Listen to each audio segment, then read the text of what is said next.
Finally, I'm live. I had to come up to my shop to get a good signal problem in my main shop. So I'm up here at my big shop. Uh, I'm going to try to broadcast from here. I've got a repeater up here for the cell phone. So that gives me, let me see if I can sit in this chair here. Oh, man. Yeah, I can sit down a little bit. See if I can. Hey, Zach, how are you? I'm up here at my big shop.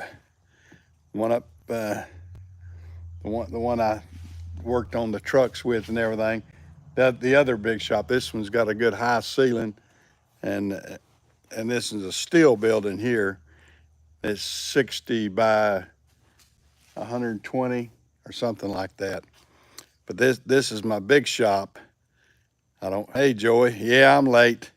I'm late because I took my time, went up to the shop, and just didn't think anything about it, and my spectrum is down evidently over over across the way. So I didn't down there. So I've had to rely on my phone here. Hey Jamie, how are you? Yeah, I'm up here. Probably got the picture horizontal too, as probably the vertical. But that's all I've got today. But this is the best signal I can get is up here with the cell phone because I've got a repeater right back up there. So I got a Verizon repeater, an amplifier, so I can get a decent. I guess it's a decent signal, but I can get a decent signal like this. Yeah. Well, Zach, how is everything out there in Australia? Am I fuzzy? Okay, I didn't know. I can't tell on this picture. I'm using. It might be. I might need to clean off the camera. Let me see if I got anything to clean off the camera with. Hold on a second.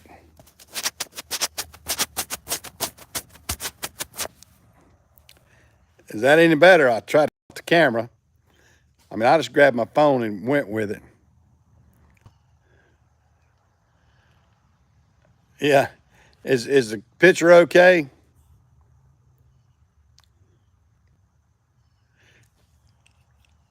Yeah. Yeah. Well, I don't want to be horizontal in a bad way, that's for sure. Yeah. Video feed's good? Okay. All right. Sound is good? Well, I'm using my cell phone. Using my iPhone here is all I've got. And that's all I can do. And then look at the screen at the same time. It's my front facing camera. So it is what it is. I mean, it's a live it's a live feed from my phone. I about forgot how to do it from the phone. I had to just kind of wing it there a little bit. I still like Foghorn Leghorn, Emma. Well, I say it. Yeah, I think I'm always going to sound like Foghorn Leghorn. That's my nature. I'm the old Southern drawl, you know. But I'll spin around here and let y'all see. There's my shop. Uh, like I said, this is the big one.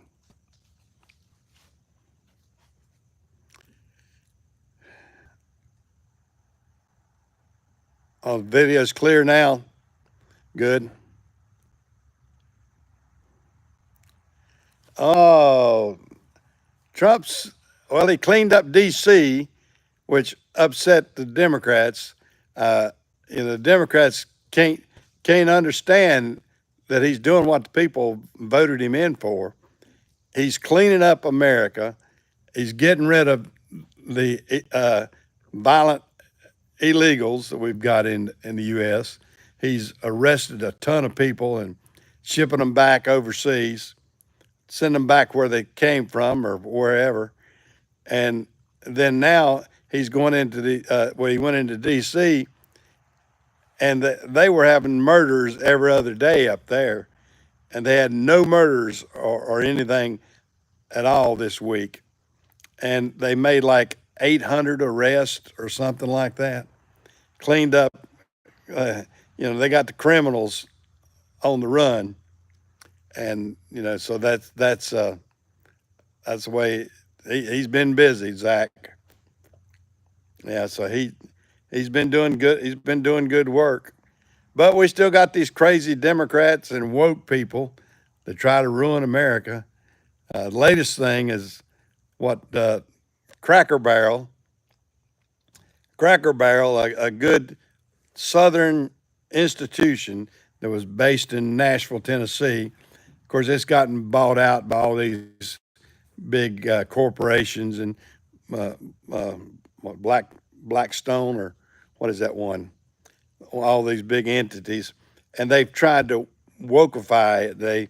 They've changed the logo and changing the menu, just trying to make it un-Southern, un-white American, and I think people are revolting against it right quick.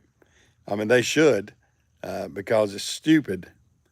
It's stupid what they've done with that, and a good institution, and then they put some crazy white liberal woman in as CEO. Now, why all these big companies feel like some of these white liberal women that are Karens anyway want to go in there and clean up, you know, what's the old saying? If it ain't broke, don't fix it. And but that's what they tried to do. They've gone in there and changed up things. I mean, I like to be able to go to restaurants, chain restaurants anyway, and I kind of know what they're going to be every place I go. And I mean, I went to a Cracker Barrel in New York State.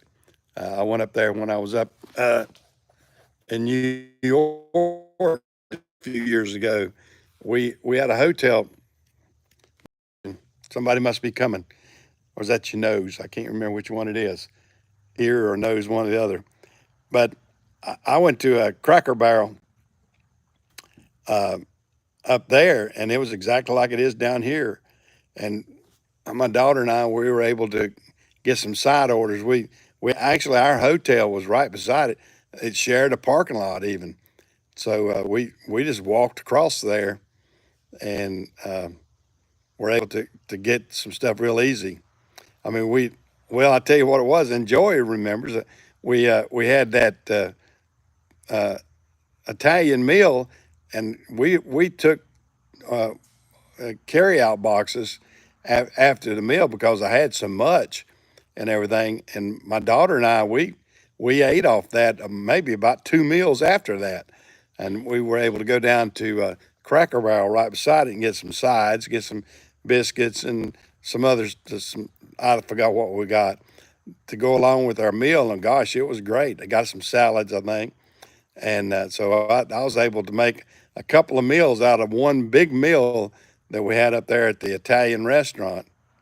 What was the name of that restaurant, Joy? You still in here, Joy? Uh, you can tell us what it was. I forgot what it was, but that's when I met Joy up there in Albany. Uh, him and Mike. So I was able to do that and everything. But at the same token, like I was saying, the hotel we were staying at had a Cracker Barrel right beside it, and worked out great. But now you're not going to know what Cracker Barrel's all about, and it's just crazy. It is crazy. Yeah, they said they've already lost 100 million. Well, they spent 750 million on the design, and these crazy people to redesign, come up with an idea. I said, golly, for 750 million, they ought to have been able to. They could have built several more stores. But I mean, that's how stupid it is. Yeah, I mean that's what's happening now. People are gonna quit going there, and they're gonna Cracker Barrel's doing a Bud Light basically. They're gonna be just like Bud Light. Their their stock and everything's gonna go down. Bud Light still hasn't recovered from that, but that's the way it goes. Tell you what, hold on a second. I've got to pop open my Sprite here a little bit. Oh God! Well, I spewed the Sprite. Evidently, I moved around too much getting up here. I just spewed it all over the floor. Thank goodness it didn't get on my pants. All right. Yeah, they still got too much fizz in it. No, I don't think Bud Light will recover. I really don't. They're in bad shape, I think. Well, I'm gonna get a little bit of Sprite in my throat here. Y'all excuse me, I'm dripping Sprite on me here. Well, I don't know how long. I tell you what, I'm gonna have to upgrade this phone. My phone gets hot on me. I know the batteries must be going bad in this one. This is an iPhone 13. I keep putting off, and I said, well, the phone's been good enough, but lately the battery is not holding up good. And when I use it like this, when I'm videoing or something, it's getting hot as a firecracker. I'm holding it here, and it's hot. So I know that battery, that lithium ion battery in there is getting is probably gotten old and everything. But that's the way it goes sometimes. No, I don't think Bud Light. I mean, they're still selling and everything, but they the thing pairing up with Dana White will probably help them as good as anything. You know, Dana White is trying to help them bounce back, and they tried Peyton Manning last year, and and I think that may have brought back a little bit. I don't know if they're going to do that again, but uh, Dana White can probably help them as good as anybody with that world the not boxing is it boxing, yeah, World Boxing Federation, whatever he's over, and he's a pretty straight up guy. I think everybody likes Dana White.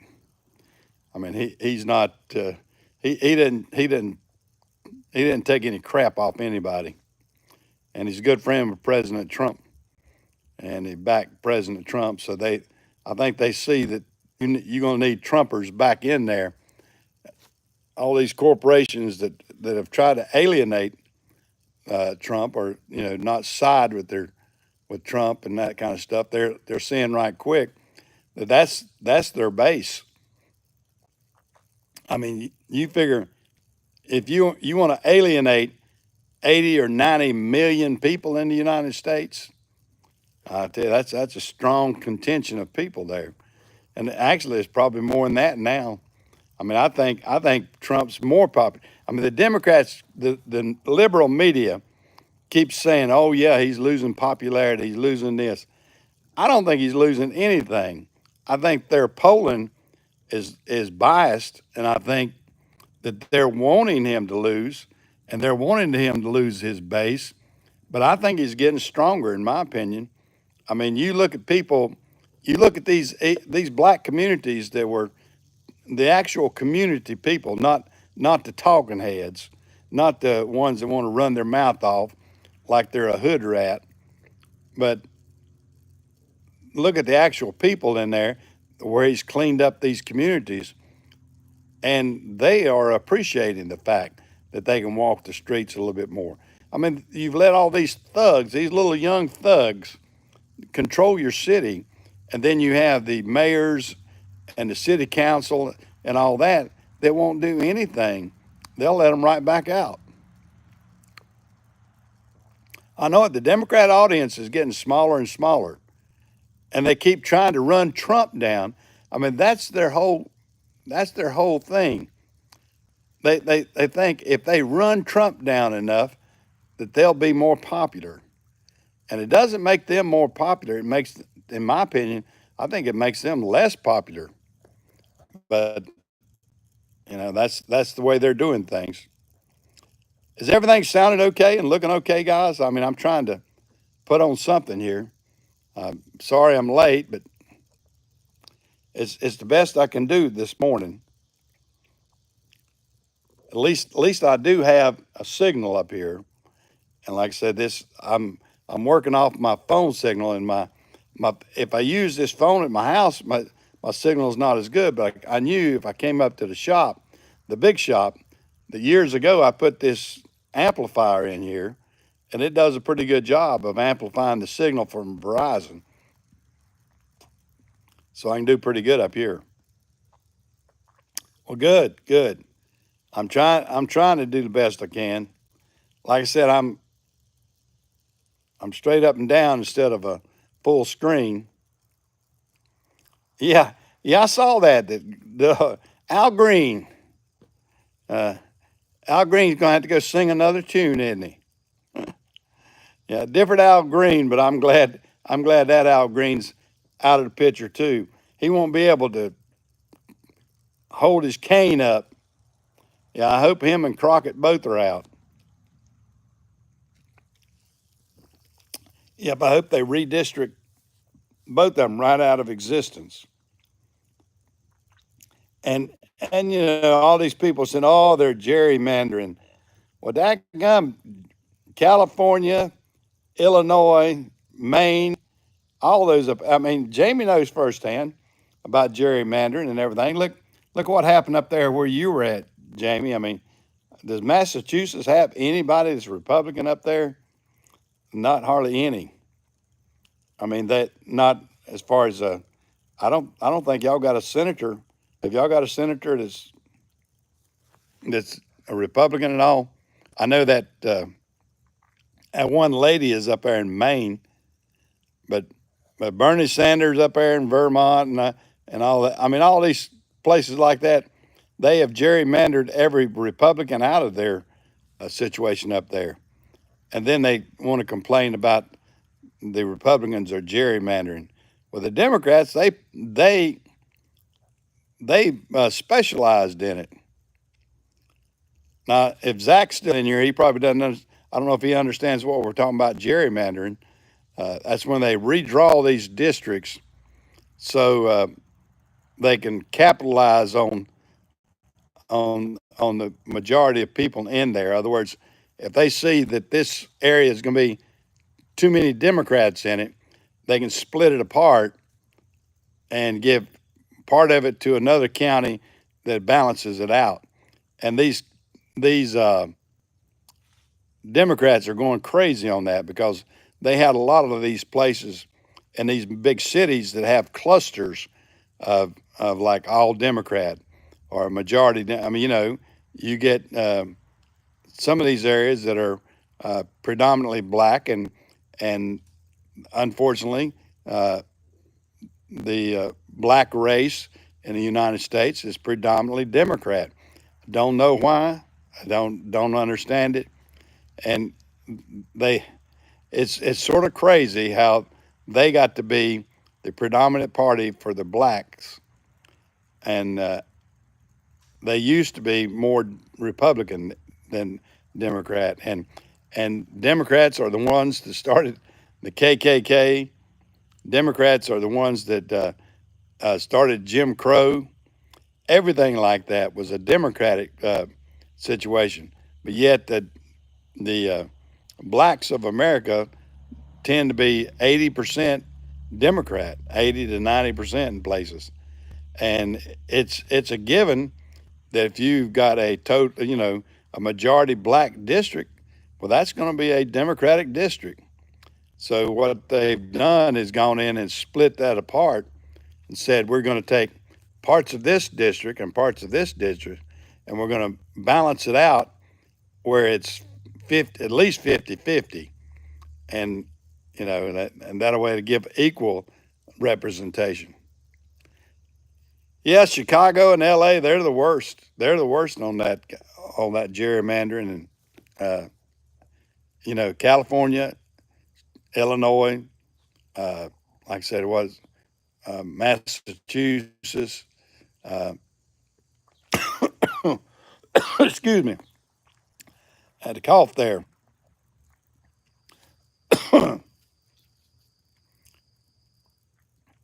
Yeah, Minnesota. Yeah, Minnesota's bad too. Yeah, all these states have gerrymandered over the years in favor of the Democrats, and now when it's going to be tit for tat, they can't stand it. Yeah, Colorado. Yeah, yeah, it's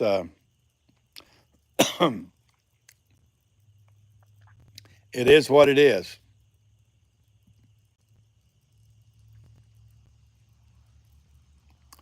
Well, guys, what's on everybody's mind today? Like I said, I yep, tit for tat. Yep, I think so. I think so too. But I hope we can get things back in order a little bit.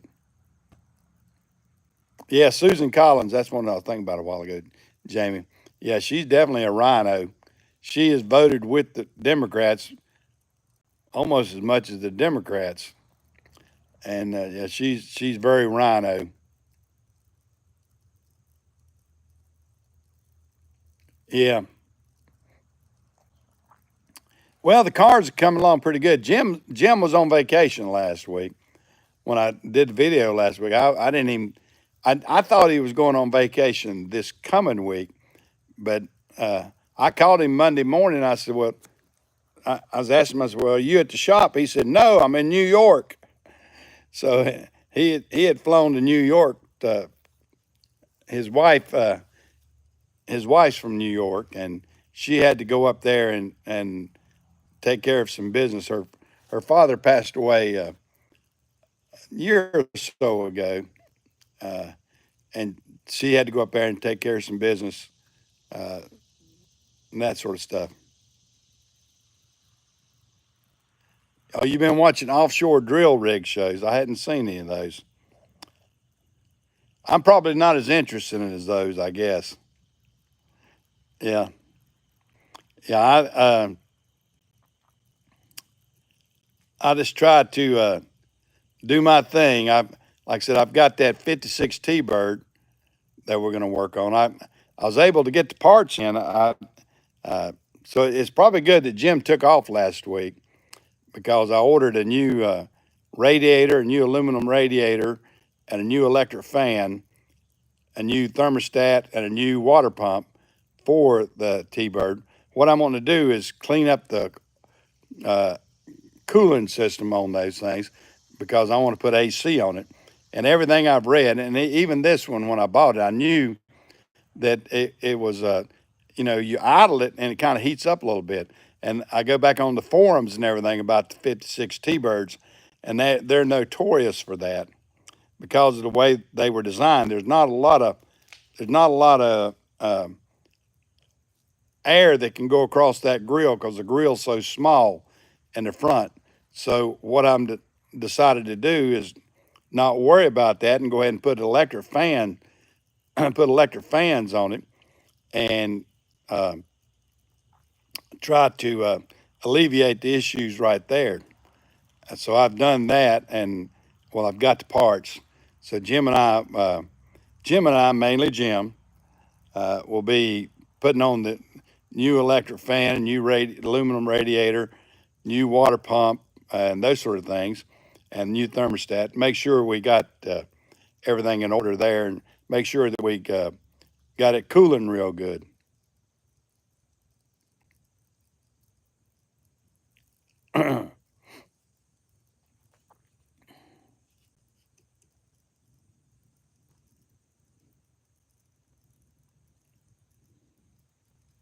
Yeah, that's what I've done, James. I bought that new aluminum. I mean, it fits. It's for a 56, but it's a bigger, thicker radiator and everything with more, you know, more flues and everything in it. It's supposed to help the cooling on it. Yeah, it's a big, thick radiator, but it fits in that cavity and everything that the radiator's in now. It's designed for a '56 Ford T-Bird.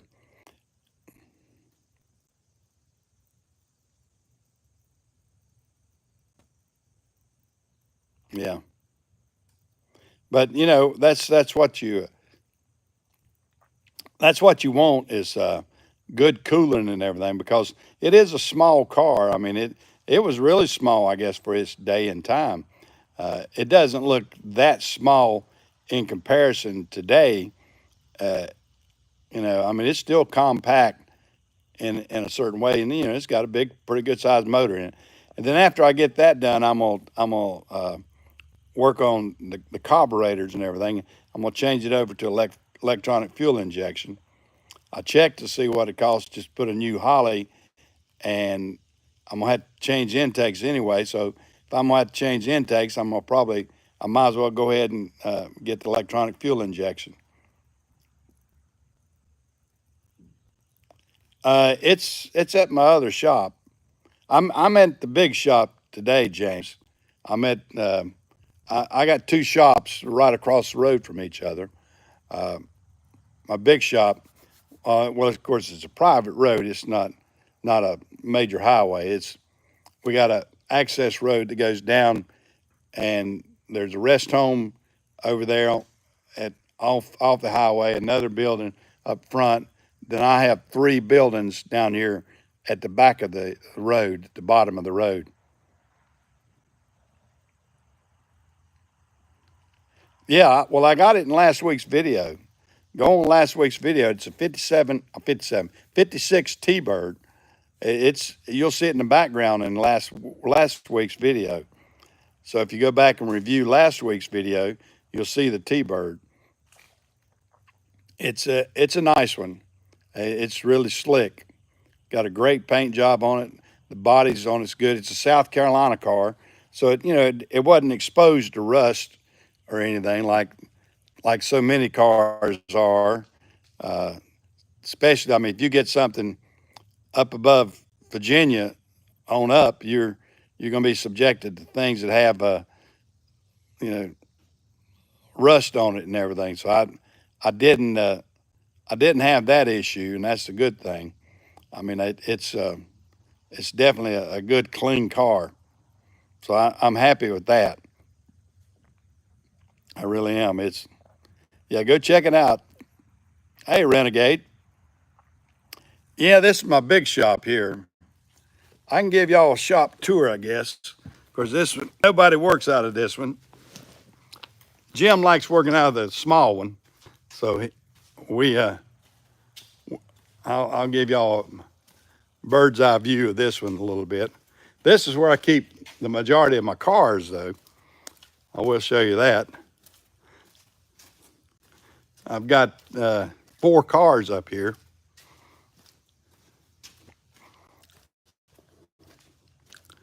I've got, of course, there's my Model A. There's my coupe that I've got,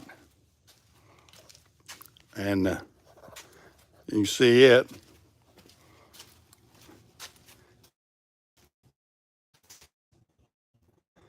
That's part of my pride and joy there.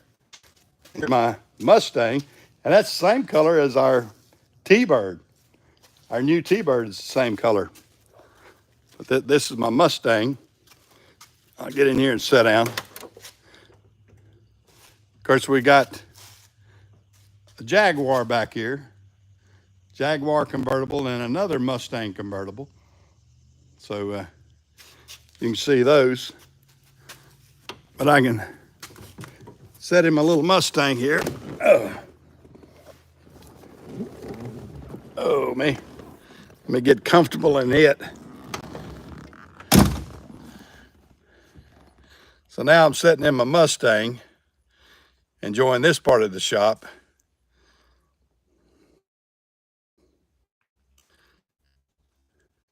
You want a 77? Yeah. Yeah, I'm not real keen on that year model.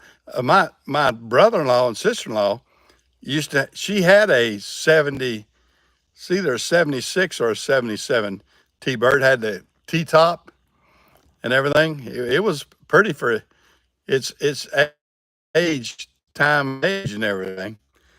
It was a nice vehicle. This one is uh, an easy rider, a nice little cruising car and everything. We like getting out and, when we wanted this car, and it's